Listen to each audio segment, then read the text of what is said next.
एक बंदे ने मुझे डीएम में यानी मुझे पर्सनली मैसेज करके ये पूछा कि आखिर भाई सक्सेस होने के लिए क्या करें, क्योंकि सिस्टम ऐसा डिजाइन किया गया है कि हम इससे फ्री नहीं हो पाएंगे। तो पैसे कैसे कमाए, कैसे फाइनेंशियली फ्री हो, कैसे इस मैट्रिक्स को हैक कर। बहुत ही सिंपल वर्ड में बताता हूँ। अगर तुम जिस चीज के लिए डिजाइन किए गए हो और वो चीज तुम नहीं करोगे तो तुम लाइफ में कभी सक्सेसफुल नहीं होगे। जानते हो क्यों? अगर तुम बंदर को तैरना सिखाओगे, मछली को कूदना सिखाओगे तो वो पूरी जिंदगी अपना स्पेंड कर देगा, पूरी जिंदगी लगा देगा, पर वो उस चीज को कभी नहीं कर पाएगा। क्यों? क्योंकि वो उस चीज के लिए डिजाइन ही नहीं किया गया है। इन द सेम वे, जिस तरह बिना बीज के पेड़ नहीं उगता, उसी तरह इंसान भी अपनी लाइफ में जिन भी चीजों से सफर करता है उसका जिम्मेदार वो खुद होता है। अगर तुम सही डायरेक्शन में वर्क करोगे तो तुम बाय डिफॉल्ट सक्सेस होगे। एंड बाय डिफॉल्ट सक्सेस होने से मेरा मीनिंग क्या है कि तुम ऐसी चीजों में अपनी एनर्जी लगाओ, ऐसी चीजों में तुम अपना टाइम का इन्वेस्टमेंट करो जहां से तुम्हारा आरओआई, हर चीज आरओआई कैलकुलेट करके करो कि अगर तुम जहां टाइम दे रहे हो, जहां एनर्जी दे रहे हो, उसका आरओआई क्या है। अगर तुम जॉब कर रहे हो तो जॉब, तुम अपनी लाइफ टाइम सेविंग को कैलकुलेट कर लो। मैं तुमको बहुत ही सिंपल कैलकुलेशन बताता हूँ कि तुम अगर महीने का 1 लाख रुपए भी अगले 60 साल के लिए भी कमाओगे तो तुम्हें पता है तुम कितना कमाओगे? तुम मात्र कमाओगे। और कितने लोग हैं जो 1 लाख रुपए महीना कमाते हैं? बहुत कम ही लोग हैं जो महीने का 1 लाख रुपए कमाते हैं। तो डेट मीन्स तुम समझ रहे हो कि जॉब कितना बड़ा स्कैम है।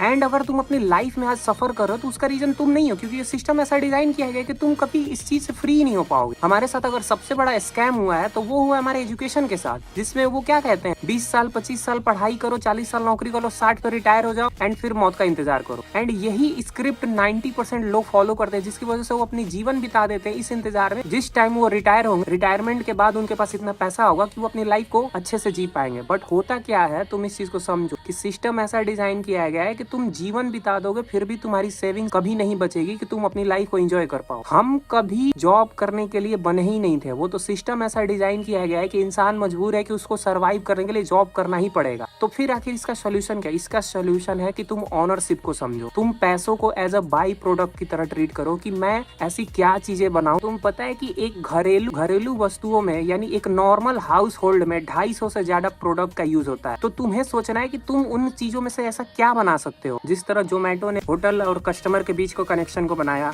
ओयो ने होटल बुकिंग को इजी किया, उसी तरह तुम सोच सकते हो रैपिडो ने आना जाना इजी कर दिया लोगों के लिए। तो तुम उसी तरह तुम सोच सकते हो कि तुम क्या बनाओगे। एक घरेलू, जैसा कि मैंने पहले बोला कि एक घर में 250 से ज्यादा डेली बेसिस पे 250 से ज्यादा प्रोडक्ट का यूज होता है। तो तुम सोचो कि मैं उनमें से क्या चीजें बना सकता हूँ, लोग मुझे क्यों पैसा देंगे। एंड यही चीज तुम्हें समझना है कि मैं ऐसी कौन सी प्रॉब्लम को सॉल्व करूँ कि लोग मुझे पैसा देंगे। पैसों को एज अ बाई प्रोडक्ट की तरह ट्रीट करो। जैसे समझो कि अगर जैसे तुम किसी सामान को खरीदने के लिए पैसा देते हो तो समझो कि पैसा भी कोई सामान ही है, कोई प्रोडक्ट ही है, कोई सर्विस है जिसको तुम्हें अपनी वैल्यू के बदले वो पैसा देंगे, जिसमें तुम्हारे कस्टमर तुम्हारे दिए गए वैल्यू के बदले तुम्हें पैसा देंगे। तो वही चीज तुम्हें सोचना है कि ऐसा क्या वैल्यू तुम पब्लिक को दोगे, क्या उनकी लाइफ में आसान करोगे कि वो तुम्हें पैसा देंगे। और यही चीज मैं स्टार्टिंग से बता रहा हूँ कि जिस दिन तुम इस सिस्टम को समझ गए कि जब तक तुम कोई प्रॉब्लम सॉल्व नहीं करोगे तब तक तुम अपनी लाइफ में फाइनेंशियली फ्री नहीं हो पाओगे। जॉब से सिर्फ तुम्हारी सब्जी और तुम्हारे कपड़े बदल सकते हैं, तुम्हारी लाइफ स्टाइल कभी नहीं बदल सकता है। तुम्हें अपनी लाइफ स्टाइल बदलने के लिए सिस्टम को हाईजैक करना पड़ेगा, और सिस्टम को हाईजैक करने का एक ही तरीका है, वो है ऑनरशिप। जब तुम अपनी दुकान में बिना काम किए पैसा बनाने लगते हो, जब तुम अपनी कंपनी में बिना काम किए पैसा बनाने लगते हो, जब तुम बिना काम किए पैसा बनाने लगते हो, तभी तुम इस सिस्टम को हाईजैक कर पाते हो। और इस बारे में वो लाइन सुना होगा कि the one who work all the time has no time to make money. जो इंसान पूरी टाइम पैसा कमाने के लिए मेहनत करता है उसके पास कभी इतना टाइम ही नहीं होता है कि वो पैसा कमा पाए। And that's the curse of this financial game. Universe की हर चीज वेल डिजाइंड है। मछली कभी तैरने के लिए कहीं ट्रेनिंग लेने नहीं जाती, बंदर कहीं कूदने के लिए ट्रेनिंग लेने नहीं जाता, जमीन से उगने वाली पेड़ पौधे जो बीज होते हैं, बीज से जो पेड़ बनते हैं, वो कहीं ट्रेनिंग लेने के लिए नहीं जाते। वैसे ही तुम अगर राइट फ्रीक्वेंसी पे काम करोगे तो सक्सेस बाय डिफॉल्ट है, सक्सेस बाय डिफॉल्ट तुम्हें मिलेगी। बट सिस्टम ऐसा डिजाइन किया गया है कि वो हमारी क्रिएटिविटी को बचपन से ही डिस्ट्रॉय किया जाता है स्कूल के माध्यम से। स्कूल में हमें ऐसी चीजों को सिखाया जाता है जिसका रियल लाइफ में कोई यूज नहीं है। चाहे तुम 100 में 100% मार्क्स लाओ, उसका कहीं पे यूज नहीं है अनटिल यू मेक समथिंग। तो स्कूल तुम्हारी क्रिएटिविटी को डिस्ट्रॉय करने के लिए बनाया गया था, जो कि रॉकफेलर के द्वारा फंड किया गया था, ये कहते हुए कि I don't want a nation of thinker, I want a nation of worker. जिसकी वजह से आज तुम देख लो एक नॉर्मल घर में 250 से ज्यादा प्रोडक्ट पर डे यूज होते हैं, लेकिन उनमें किसी भी चीजों को तुमने नहीं बनाया। क्यों? क्योंकि इसका कारण है स्कूल। स्कूल कभी तुम्हें क्रिएटिव एंड फाइनेंशियली फ्री होने के लिए डिजाइन किया ही नहीं गया था। स्कूल को डिजाइन किया गया था तुम्हें फाइनेंशियली ब्रोक रखने के लिए, सिस्टम के लिए गुलाम तैयार करने के लिए।